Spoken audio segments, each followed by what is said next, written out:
Hi everybody, welcome back to our channel. I'm Amber with Travel Light, and welcome to my bedroom.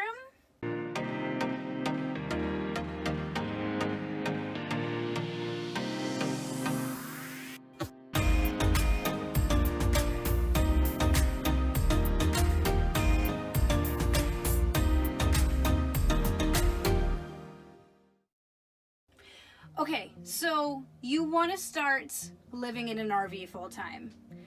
How much clothes do you keep? Do you have to be a minimalist? Am I a minimalist?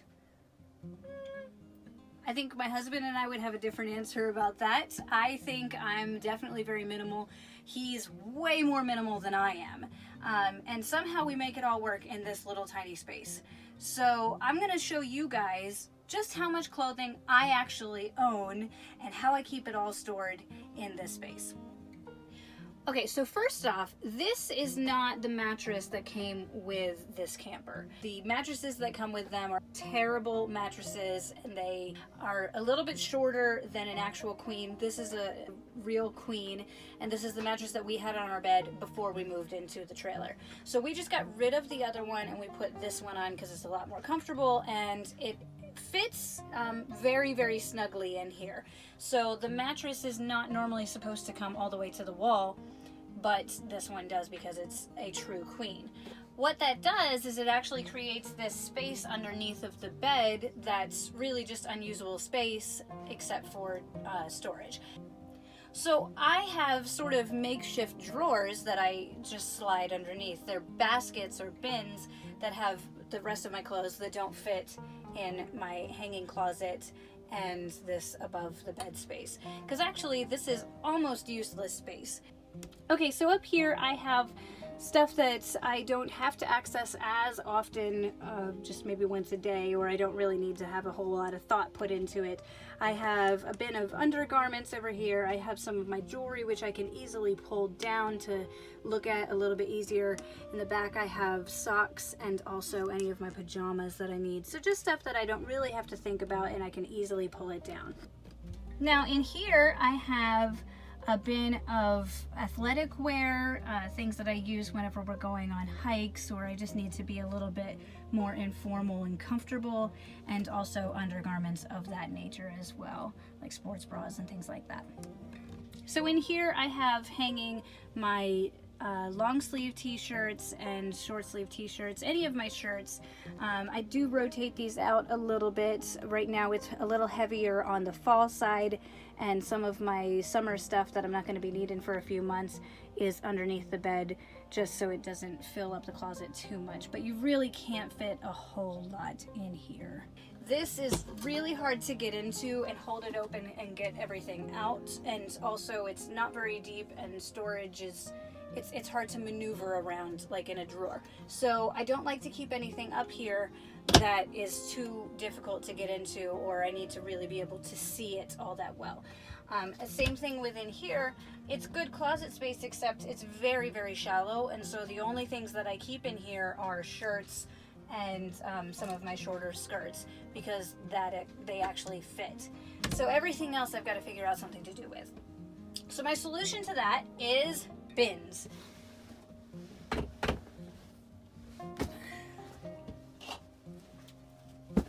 This is all of the fall and winter clothes that I own. So I would say, in my opinion, this is minimal, especially going from somebody who had 2 full walk-in closets of clothes before we moved into a trailer.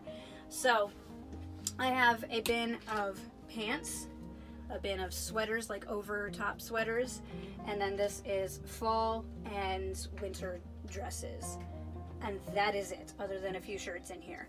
So that might be a huge adjustment for some people to go down to this amount of clothing. It definitely was for me, and I can talk about some tips and tricks of how I decided to get down to this amount, and I can do that in another video. For this video I just wanted to show you exactly how I'm storing everything. So this is it for fall and winter clothes.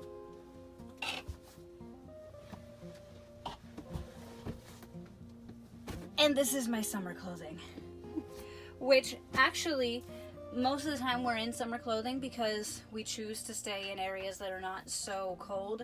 Right now we're in Delaware and it's fall and it's getting a little bit chilly, so I'm in more of my fall and winter clothing. So I have one bin of shorts and one bin of spring and summer dresses, and I store them like this, rolled up, so that I can see everything that's in them.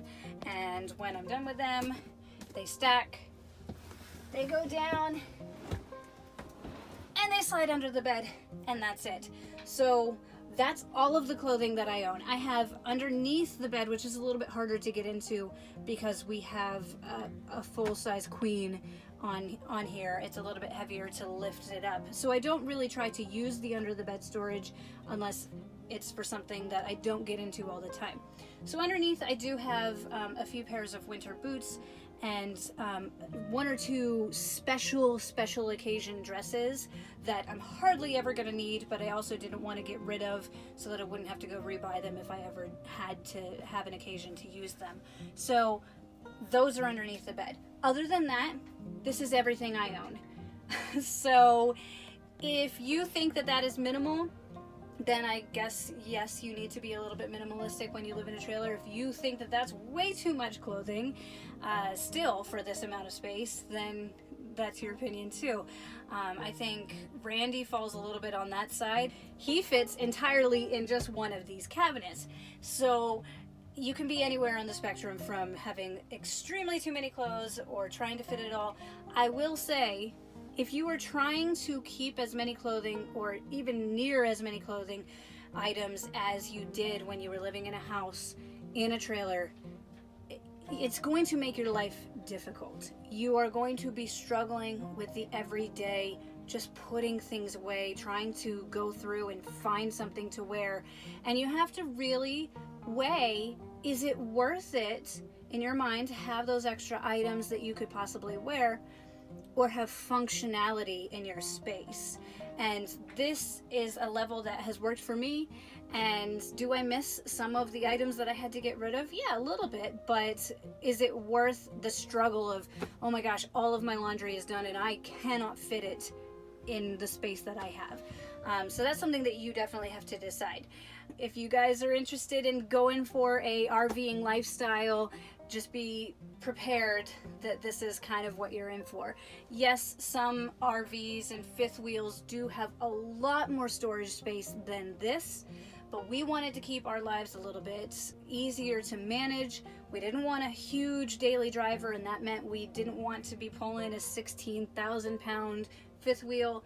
So we had to make some adjustments, you know, as far as what we kept in our life. This is what we ended up with.